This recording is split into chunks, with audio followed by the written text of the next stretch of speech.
Openbaring 20 vers 11. Onthou, ons is nou na die 1000 jaar.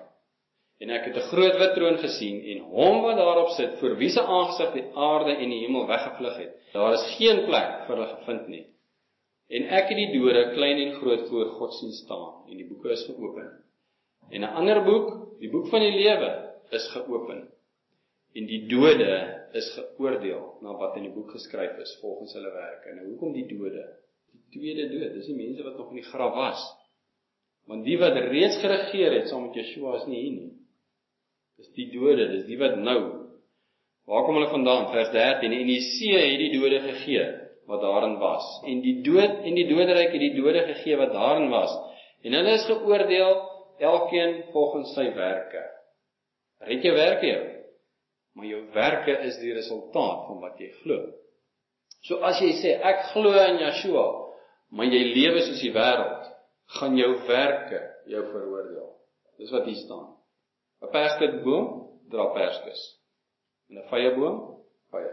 Maar 'n perskeboom wat dorings dra, is 'n doringboom. Dis nie 'n perskeboom nie. Dis wat hierdie is. Jy word geoordeel volgens jou werke. En die dood en die doderyk is in die poel van vuur gewerp. Dit is die tweede dood. Nou, wie is die mense wat in die poel van vuur gewerp word? Hulle wat nie die bloed van die lam aan hulle deurposte het nie. Mense maak van die Pasga afgod. Dis nie wat dit is nie. Dis 'n profesie van my om verlos te word. Verlos van wat? Van dit wat Adam en Eva bereik het. Die ewige dood. Die poel van vuur. Die vernietiging. As jy nie soos God heilig is nie, vernietiging. Dis hoe dit is. Die engele wat teen hom oortree het, geen vergifnis nie. Hulle beland in die poel van vuur. Vir ons het hy 'n weg gebaan. Hy het gesê, ek is te lief vir jou. In geregtigheid, dit beteken in regverdigheid, in wettigheid, maak ek vir jou 'n weg om die poel van vuur te mis. En dit behels die bloed van die lam, waarvan die Pasga die beeld is. As jy nie jou deurposte geverf het in Egipte nie, het die doodsengel ingegaan.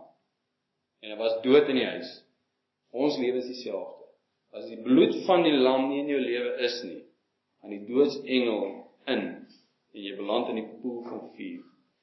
Vers 15, en as dit bevind is dat iemand nie opgeskryf was in die boek van die lewe nie, is hy in die poel van vuur gewerp. Ons het nou so gelees van die koning op die perd, en van die konings van die aarde wat oorlog maak, en die draak, en dit is vir ons al so werklik.